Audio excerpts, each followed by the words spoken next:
All right, so this is how to play the beginning of Minuet 2 on right hand. The first thing is you really need to watch the music, even if it's just to kind of remind you where you are in it. So you're going to, the first thing you're going to do actually is practice a drill. So like in sports, a drill is working on something that isn't the way you would normally do it, but is going to help you do it correctly. So we're doing a 1E and a 2 and twinkle A drill on the arpeggio of Minuet 2. So thumb on G, and keep your hand closed. This is a drill. This isn't how you're going to play the song normally. Then finger 2 on B. So thumb, 2 on B, middle finger on D. This is really important. So thumb on G, finger 2 on B, middle finger on D, pinky on G. So you're starting on this lower G and you're working your way up.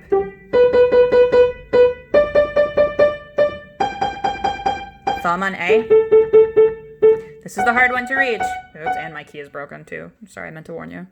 Finger 4 on F sharp. So thumb on A, 4 on F sharp, and then you're gonna make a strong G here. The strong G is gonna be one of the louder notes in this song. So thumb on G, 2 on B, middle on D, pinky on G, thumb on A, sticky F sharp, oh it worked, and then loud G. So you're going to practice that with your hand closed. You're going to practice it a lot. I recommend 10 to 15 times a day. Oops. Sorry, that key is broken. I dropped something in there. All right, when you've practiced it, I make my students do a whole week of just that, 10 to 15 times a day. When you've done that, then you can practice. Notice I'm kind of keep my hand close to what I'm doing. That's how you hurt your hand, is by keeping your hand spread out. And this is the loud one. Then you're going to add. So this is the arpeggio drill. And then you're going to add the 2 short notes afterwards. And it's G, G, super quiet. So here it is from the beginning.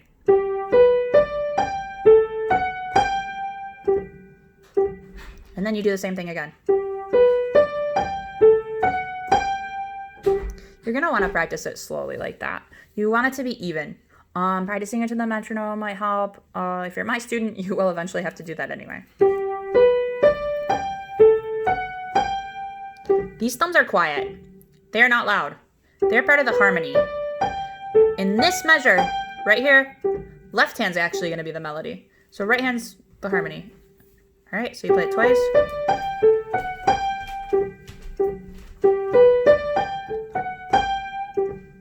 Then you're going to put your pinky on E, finger 4 on E, and then 3 on E, and then pinky on G. So like this.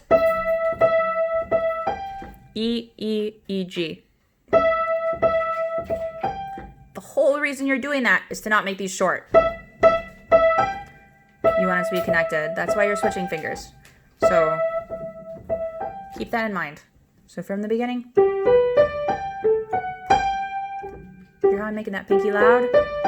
But then the thumbs are quiet because they aren't the melody. And then finger 2 on D, 3 on D. I don't care as much if you switch fingers here, to be totally honest. But they are different. Do you hear it? The first one's the loudest one. This is a dance.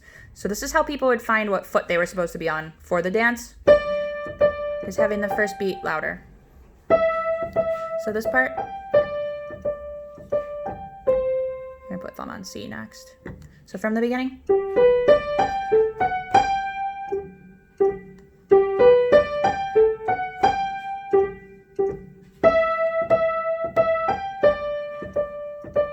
Thumb on C.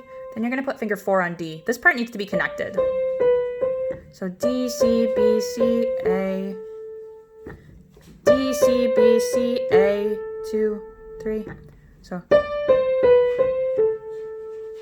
the A holds for 3 beats. So from the beginning, this pinky's loud, these are quiet.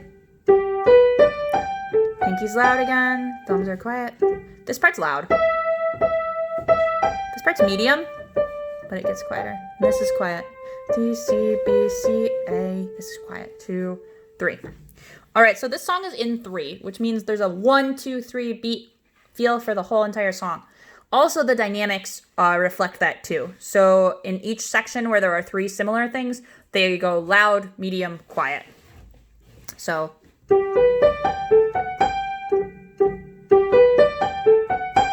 this is the loud part.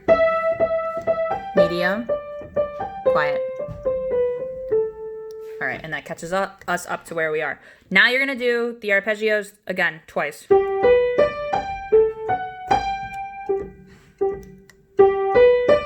Just like the beginning. So these 4 measures are the same as the beginning. All right, so adding that on.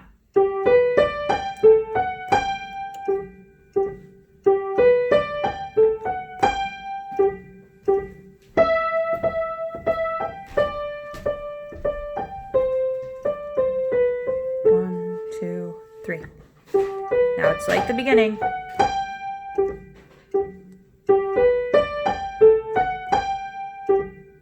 Now pinky on E.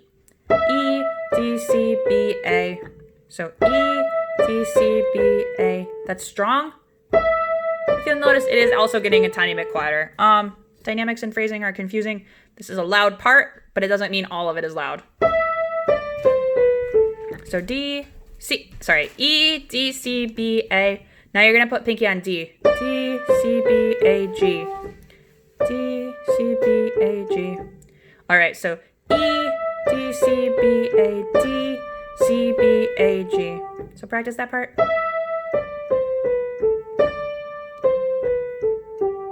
All right, now the hard thing. This is a triplet. Triplet just means you're taking one beat and making it into 3 equal parts. So normally 8th notes are splitting one beat into 2 equal parts. So like these things you're just playing.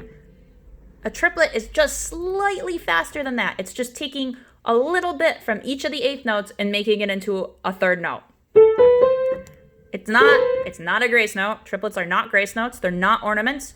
They're regular notes, like 8th notes, but slightly faster, and they're even. So you're gonna play A, B, C with finger 2, 3, 4, and then you're gonna go right to this thumb here on D. 2 on F sharp, and then hold that G for 3. So triplet, 1, 2, 3. A, B, C, D, F sharp, G. All right, and that's the first half. That's as far as we're gonna go. So I'm just gonna play it from the beginning again. Super quiet thumbs. This is the loud part. Mediumer part. Quiet part. Make sure you hold this for 3.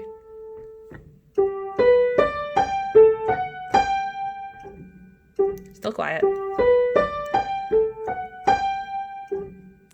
This is the loud part. Medium part. Triple. And that gets quiet. And make sure that last note holds for 3 too. All right, that's the first half. Hope it helps.